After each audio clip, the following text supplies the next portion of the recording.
Rita Evilion?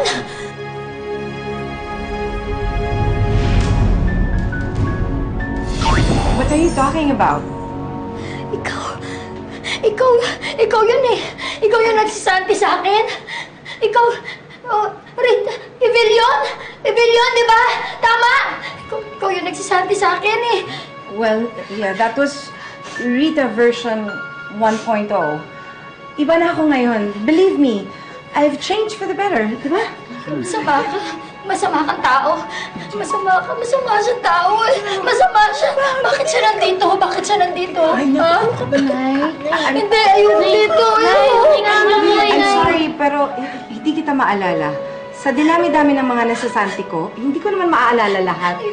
But whatever it is that I did to you in the past, I'm really sorry. Evilion! Siya yun! Evilion!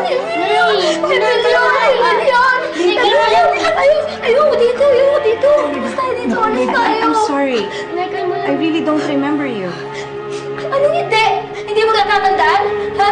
Hindi mo maalala? Miss, nakaalis na po ba si Miss Rita Evilion? Ay, hindi po. Bababa pa lang po.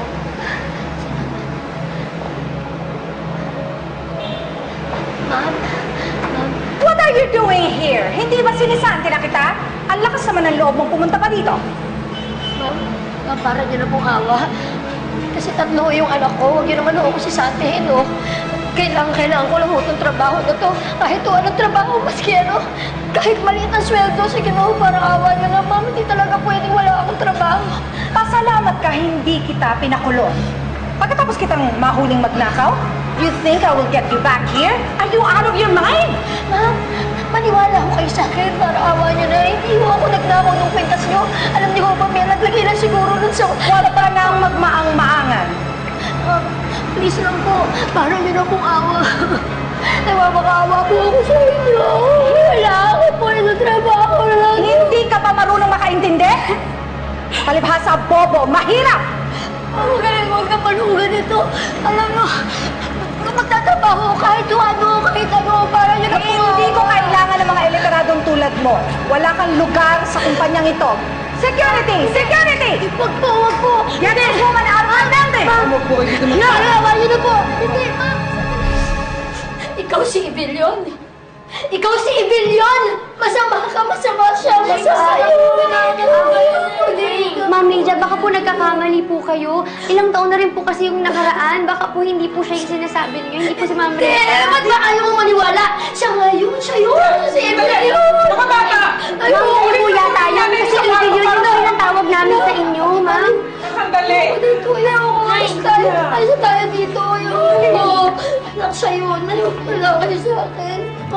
Ayoko. Alis tayo dito. Ay, Nay Rita, pagpasensyahan niyo na po siya.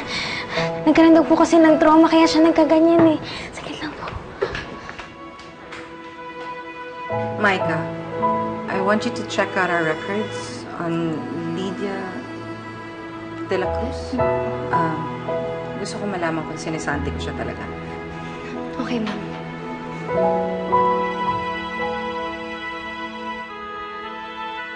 Nay, matulog po muna kayo. Pwede na po kayo, Nay. Sabi po ng doktor niyo, bawal daw po kayo sa anuman stress. Hindi, ayoko matulog. Kasi si Rita Evilion, baka mamaya patayin ako eh. Papasok siya, baka pumasok siya dito. Ayoko. Tsaka, Lydia, masyado po ata kayo nanonood ng horror eh. Iyan po tuloy, sinusukot niyo sarili niyo. Halika na. Alis na tayo dito. Ayoko talaga dito eh. Nay, hindi mo po gagawin ni Nay Rita yun.